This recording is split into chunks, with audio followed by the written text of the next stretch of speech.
What is the difference between someone truly wise and someone who's just a pretentious asshole?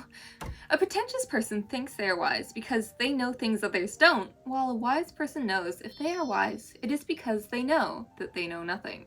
But they do have one thing in common. Both pretentious people and wise people tend to be considered smart for the same reason.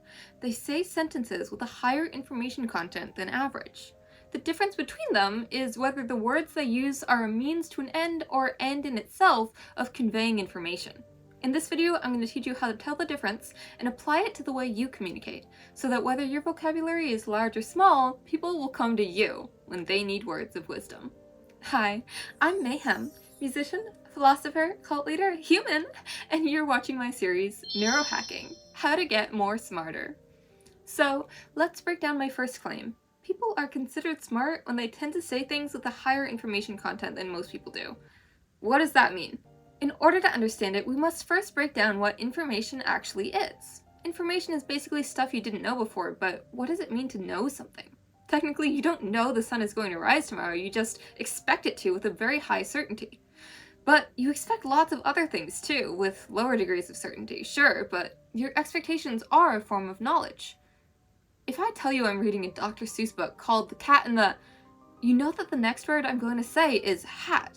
And in that context, if I actually do say hat, that word is not really new information. You already knew it, and me saying it doesn't give you any new information. But if instead of the cat in the hat, I said the cat in the bathtub, the word bathtub would be new information because you didn't expect it. In his book, The Information, James Gleick explains why languages as they are commonly used actually have a very low amount of new information compared to, say, a sequence of random numbers. Languages have a lot of redundancy, that is, repeating things you already knew because it makes them easier to decode. This is the reason you can still understand what your friend is trying to say when they send you a drunk text full of typos. You don't need all the letters to understand what they mean, as long as they're not trying to tell you anything actually new. If you know they're going to a club at 315 Broadway, and they text you they're still at 315 Brad Pitt, you understand that autocorrect has made some questionable executive decisions with their terrible spelling. However, if you don't know the information beforehand, even a tiny change will make a big difference in how comprehensible the message is.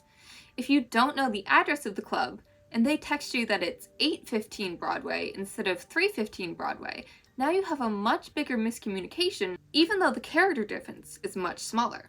The more redundant a message is, saying things multiple times, the more likely it is to be understood. So there is a good reason why people typically use language with a low amount of information, avoiding miscommunication errors. But too little information can be a bad thing too. Think of someone who never says anything unexpected or interesting. Every other sentence they say is a cliche, and they think squarely inside the box. Squarely, cause it's a box. Sure, you probably understand them perfectly well all the time, but they're a pretty dull person, and you probably don't think of them as being very smart. You definitely don't think of them as being funny, because humor is the unexpected. Like when I ordered a Dr. Seuss book off of Temu, and now I'm reading The Cat in the Bathtub. So people we think of as being funny, smart, and interesting have this in common: they use language with a high amount of new information. If they use cliches at all, they subvert them. They're not snug as a bug in a rug. No, they're snug as a bug in a... M1A2 Abrams. The M1A2 Abrams is a main battle tank that uses a 1500 horsepower Honeywell AGT 1500 gas turbine engine and is capable of running on multiple types of fuel. It is equipped with a 120mm smoothbore M256 cannon, along with a 50 caliber M2 machine gun. You can never really expect what this person is going to say next because they aren't saying what they're expected to say. When they say a sentence, they make it up from scratch. And by skill or by luck, some of these sentences become immortalized in the Hall of Creativity fame, r/brand new sentence. If you don't know what Reddit is, oh, such a little cutie pie, who's a little cutie patootie, don't you live in Derek, you're so cute. Okay, we all know what Reddit is, whether we like it or not. And you may or may not know of the subreddit Brand New Sentence, where users share sentences they believe have never been spoken before in the history of mankind. sentences never written before, found in the wild. We're talking Google searches with no results. And given the amount and variety of sentences that have been said in the history of mankind, it is really a notable event when there is a new one. And trust me, you know one when you hear one. I actually heard one in a video yesterday, and when I checked the comments, everyone else agreed that, why is your army of seagulls reaching critical mass? Why is your army of seagulls reaching critical mass? Is definitely a brand new sentence. Brand new sentences contain a lot of information. So do sentences that are not new, but are significantly less common than people normally use. Sentences that would give 4,000 results in Google rather than 40 million. But there are two ways to create a new or gently used sentence, either by the words you use or by the way you use the words. Here's the difference. The English language technically contains about 1 million words, but most people only know about 20,000 of the most common words.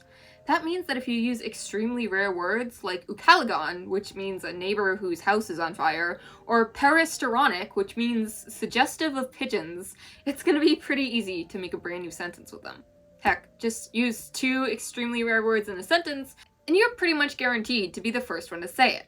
If you think the way your ukalagon flew out of his burning house was peristironic, sure, that would be a pretty mean thing to say, but nobody has any idea what you're saying anyways, so go ahead, I guess. But that's kind of the point I'm trying to make. When you use big words when you could have used smaller ones, nobody knows what you mean. Sure, there's new information in your sentence if people can learn what the big new word is, but you haven't actually left them with more meaning because of your sentence. You're using the words for the sake of the words themselves and not for what they convey. And this is what it means to be pretentious. Now, don't get me wrong, there's definitely a reasonable amount of vocabulary to have beyond talking like a caveman. There is value in being able to call something an elixir of life, rather than something sort of like a soupy wet drinky drink with things that make you to feel better and not die. But once your vocabulary gets to the point it makes people understand you less, it's time to start learning a different language. So this is the problem with using big words for the sake of the words themselves. It can make sentences that would otherwise be boring be confusing instead. That's not the flex you think it is. But what's the solution? The answer lies not in having new words to say, but in having new things to say with your words. Remember for an instant the clunkiness of the brand new sentence we just concocted. The way your ukalagon flew out of his burning house was peristironic. Now compare that to the beauty, the elegance, and the wisdom of my friend parked his socks.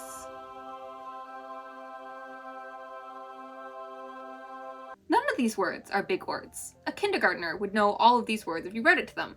In fact, it almost sounds like it was written by a kindergartner, and I mean that in a positive way. See, I believe there are 2 components to intelligence, curiosity and creativity, and the younger we are, the higher we score in both of these. When you're a child, your brain is wired to be constantly soaking up information about the world, curiosity, and trying to connect that information to what you already know, creativity. That's why kids are always asking why, and making up stories in their imagination. Their brains are working overtime to try to understand the world. But once we feel like we do understand the world, this activity dies down. Synaptic pruning removes many of the connections we've made, and the world no longer seems to us like something to be explored. In fact, if someone retains these qualities of curiosity and imagination into adulthood, we consider them a genius. But the only time this frame of mind is activated for most people is when something they experience is anomalous. Which brings us back to the socks.